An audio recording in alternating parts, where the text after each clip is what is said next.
Hello everyone and welcome to the course on Vedic mathematics for beginners. Before we embark on this exciting journey into the world of Vedic mathematics, let's briefly look into the history of Vedic mathematics and how it all started.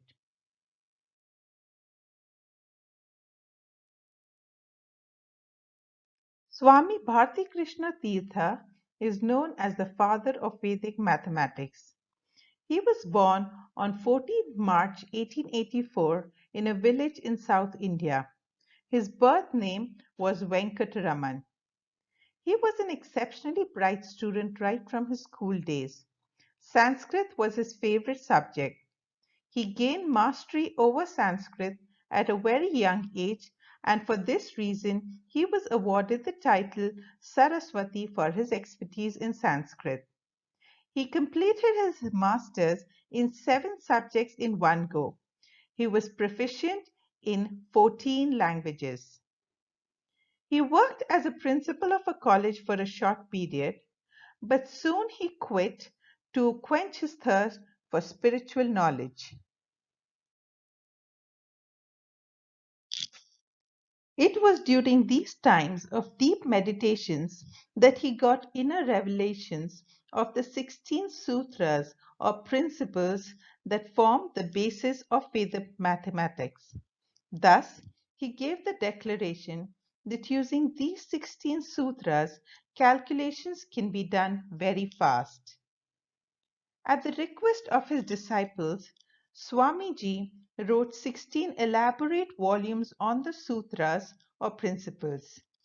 Unfortunately, all of them were irretrievably lost, and the huge loss was finally confirmed in 1956.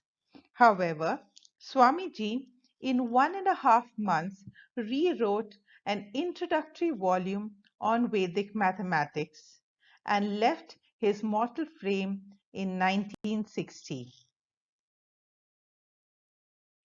The entire Vedic mathematics put forth by Swami Bharti Krishna Tirtha is based on 16 sutras, that is principles, and 13 upasutras, which are sub-principles, which, when put together, help to do calculations faster.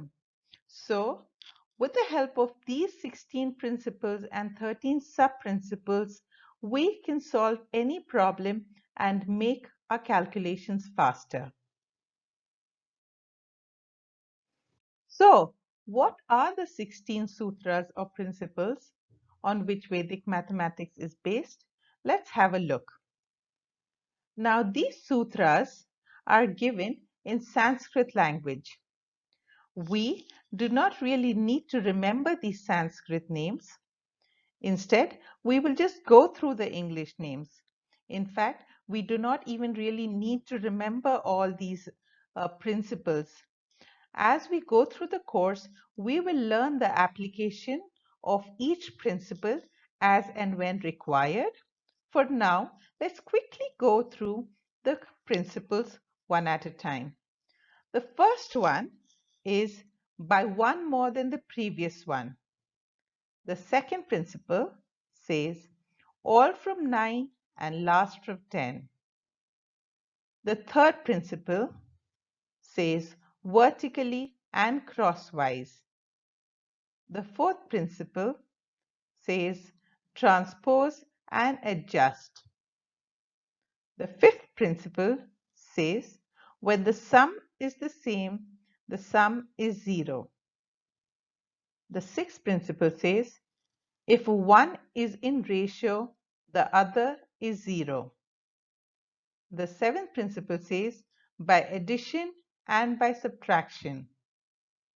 The eighth principle says by the completion or non-completion. The principles might not make any sense right now, but as we go through the course, we will understand its application and it'll all fall into place. Let's continue with our principles. The ninth principle says difference and similarities.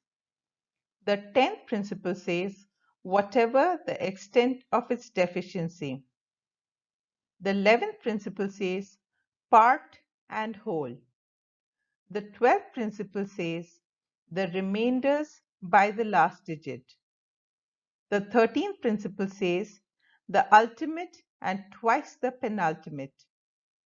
The 14th principle says, by one less than the previous one.